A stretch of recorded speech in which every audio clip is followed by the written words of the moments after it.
We've finally arrived to a point in the Dragon Ball Super Manga story where a load of characters that are presumably around ultra levels of power have come together on Beerus's planet to be able to potentially spar with each other, if not fight each other. Of course, one character is currently missing from that at the moment, but is definitely in the thoughts of those on that planet, and that is Piccolo with his new orange transformation, Orange Piccolo. Now, I did a poll that you can go and check out and vote on in my community tab if you're subscribed to the channel, where I asked which sparring match would you want next after Gohan Beast vs Ultra Instinct Goku concludes, and the winner by a majority was Ultra Ego Vegeta vs Orange Piccolo, beating out Gohan Beast vs Legendary Super Saiyan Broly, Ultra Ego Vegeta vs Ultra Instinct Goku, and even Beerus against a character of your choosing. Wild. Now, I think this is in great part, and it goes without saying, we've never seen Piccolo vs Vegeta in any form throughout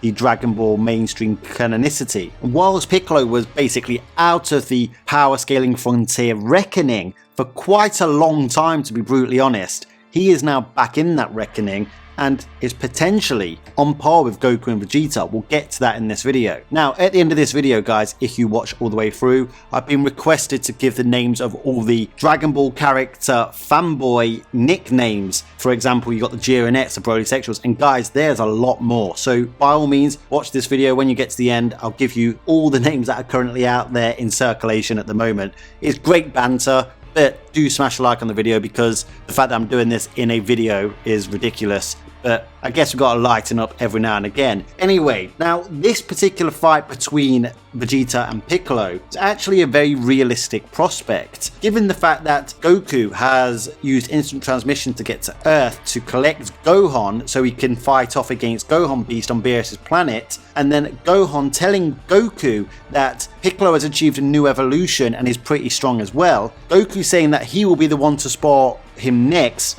I think somebody would want to step in that particular situation. They do generally like to take things in turn, after all, between Goku and Vegeta, and I think after Goku's finished sparring Gohan, and whatever the results of that will be interesting, let me know your thoughts down in the comment section. Who is going to win out of Ultra Instinct Goku and Gohan Beast? Drop your thoughts down in the comment section. I think after that fight's finished, obviously there's Whis there who will probably heal Goku and Gohan anyway, but I think Vegeta would like to step in. After all, he has not long recently just defeated Goku base to base. Of course, to determine the full power, I guess it would depend on what is stronger out of Silver-Haired UI and Ultra Ego currently post-Superhero. Remember, we are pretty much on the precipice of the new arc right now, and that time placement is very important even to the main topic of this video. So I believe it's very possible that after that fight's concluded, and I think they'll actually remove location for the rest of the Gohan vs Goku sparring match due to the destruction caused on Beerus's planet, I believe that Vegeta will offer to step in once they've collected Piccolo. Now, the interesting thing here is that you go off the Dragon Ball Super Superhero movie promotional material.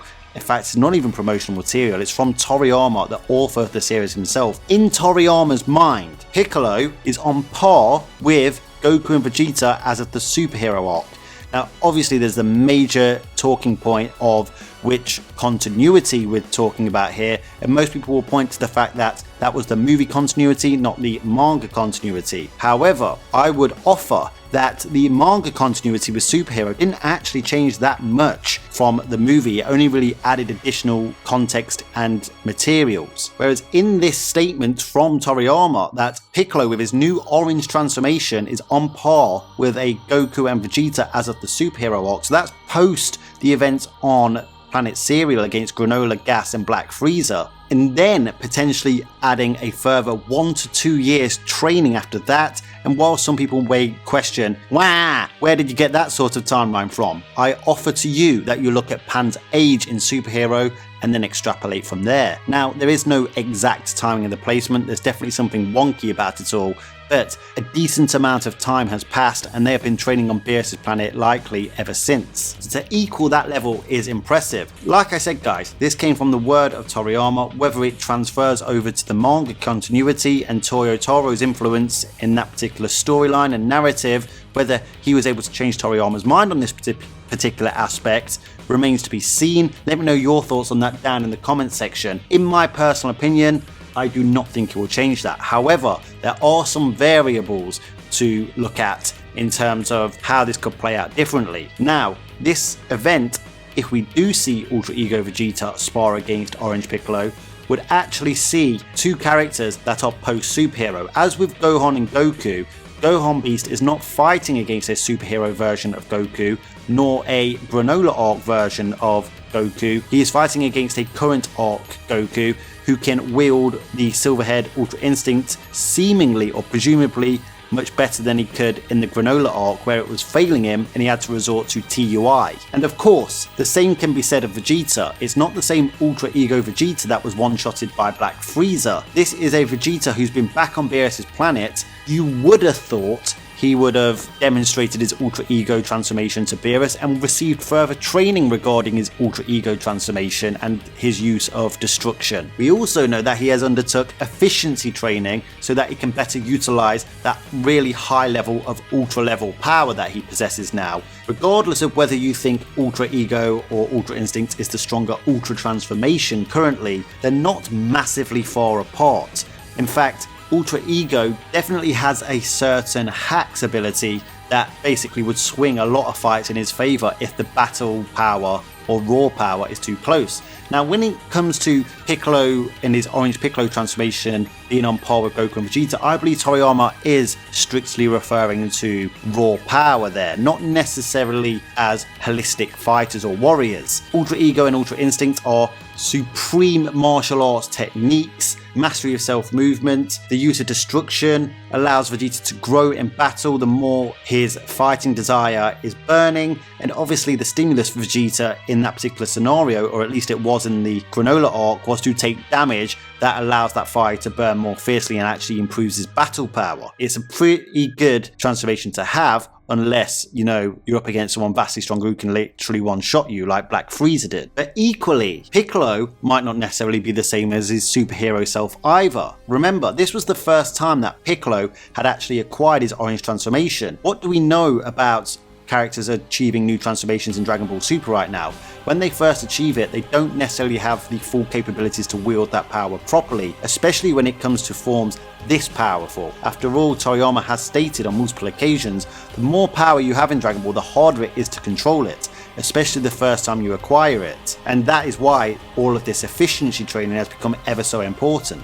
Now, we don't know exactly what this orange transformation is for Piccolo. Is it a god form for Piccolo and Namekians? Who knows? Let me know your theories on that down in the comment section. I look forward to reading them. I do love a good theory. I would really like it if it was something to do with Zarama, the dragon god, and they brought him in somehow. Whether that happens remains to be seen. But the fact is that Piccolo was able to compete with a Cell Max, at least to some degree. He did get beaten, but he didn't fare too badly. He didn't get one-shotted per se. Now, you could argue that Cell Max didn't really have a mind, so he was basically just a flailing brute. That's because he essentially had no defense. He was just a mindless monster. Whereas Piccolo's a seasoned warrior, has good strategy and battle instincts, so he was likely able to equalize that raw power difference between him and Cell Max and make a fight out of it. What other abilities does this orange form grant? Now, if you look at Ultra Instinct and Ultra Ego, they're basically packaged transformations. They're not just simple raw power up multipliers. Is Gohan Beast? We don't know yet. Or is the orange transformation that we don't know yet? It may come with other abilities or other techniques. I do hope it is going in that direction, so we'll have to wait and see. But if they are on par, then the more damage he does to Ultra Ego Vegeta, if he cannot put Vegeta out quickly, the fight will eventually turn in Vegeta's favour, simply because Vegeta is going to keep getting stronger, whereas Piccolo is actually going to start to drain. As we saw against Cell Max, he does drain, he doesn't adapt in the fight and grow stronger throughout the fight like a Saiyan does. Now, I cannot understand why people don't seem to think Orange Piccolo is going to be anywhere near their level. Okay, you could say his power transformation was a bit of an ass pull. I would say it is somewhat deserved because Piccolo's always trained, he's just not a Saiyan. But obviously it was gifted to him by the Dragon Balls, but it may have been innate in him the whole time. But Orange Piccolo, even in Superhero, one-shotted a character who Piccolo believed was on par with Goku and Vegeta anyway, and that was Gamma 2. Orange Piccolo did to Gamma 2 what Black Frieza did to Goku and Vegeta in the Granola arc. One shot, game over. Now the Gammas tend to get very downplayed in the community recently, I've noticed, but even in the manga adaptation, Piccolo clearly states that the Gammas are on par with Goku and Vegeta. Now, what version of Goku and Vegeta is he talking about? Let me know your thoughts on that down in the comment section, but the last time we know he saw Goku and Vegeta was in the Moro arc, and he can sense Moro's power to at least gauge how strong Goku and Vegeta are. Now the Moro arc is what you would look at if you're using traditional scaling, but hypothetically, it's very possible that Piccolo does know how strong Granola arc levels of Goku and Vegeta are. After all, he is likely able to sense the likes of Granola, Gases and Frieza's power from across the universe. Dragon Ball characters have been capable of that for a long time, especially when the power is that big, as well as the fact that quite a bit of time has passed since the Granola arc, and we at least know that Vegeta has returned to Earth. Is there a chance that Piccolo has seen or sensed Vegeta's power since then? Very possible, but obviously hypothetical, so you can't use them particularly in scaling. The best place to look at is the Moro arc, where we know he definitely did see them. And like I said, you could gauge their power by basically comparing it to the power he sensed from Moro. And then of course, him and Gohan both stated that they wouldn't have been able to beat Cell Max without the help of the Gammas. So they were clearly an important cog in that particular victory against Cell Max, who was stated by Toriyama, at least in Toriyama's mind again, to be unstoppable in terms of raw power. Even Broly cannot defeat him. So Piccolo for me is definitely within radius of Goku and Vegeta's power as a superhero, if not beyond superhero. And of course, we know he's trained Gohan to be able to use Gohan Beast at will, so there's a chance he's had training now against Gohan Beast. In fact, I'm annoyed we haven't got to see that sparring match, Orange Piccolo vs Gohan Beast. Of course we know Gohan Beast would win, but it would be cool to see it. So the fact that this fight between Ultra Ego Vegeta and Orange Piccolo could definitely be on the horizon, I think it's a very exciting time to be a Dragon Ball fan. Some people will complain we don't want another sparring match after Goku vs Gohan. I certainly do. I want to see all these characters go at it before they eventually get to Black Frieza or a new villain. I don't even think Black Frieza will be the new villain. So let me know your thoughts down on this in the comment section. Two of Goku's old adversaries fighting off against each other in a sparring match, and we will get to see maybe some more development from Ultra Ego and how Vegeta's learned to use the Hakaishin power, and what exactly is Orange Piccolo's power. I think it's an exciting time to be a Dragon Ball fan. So on to the Dragon Ball fanboy nickname at the moment. Oh, why am I doing this? You guys better put a like on this video for this, as many of you have actually requested this. Unbelievable. Anyway, okay, so at the moment, there's the Jirenets, there's the Vegetards, there's the Broly Sexuals, there's the Gohan Groupies, the Moro Maniacs, the Frieza Frolics, the Gaslighters, the Granola Philiacs, the Beerus Deniers, the Boo Bastards, the Dickolos, there's the Massites, Lapis Legendarios, that's 17, and there's the Gokuists, and then there's the Fusion Tards as well. It's all just a bit of banter, all just a bit of fun. Let me know your thoughts on those names down in the comment section, or if you've come up with any names yourself for these character fanboys. Anyway guys, that's all for today's video. Make sure you comment down below, smash a like on the video. Surely I deserve it for giving all those character nicknames out. Until next time, Ad Astra.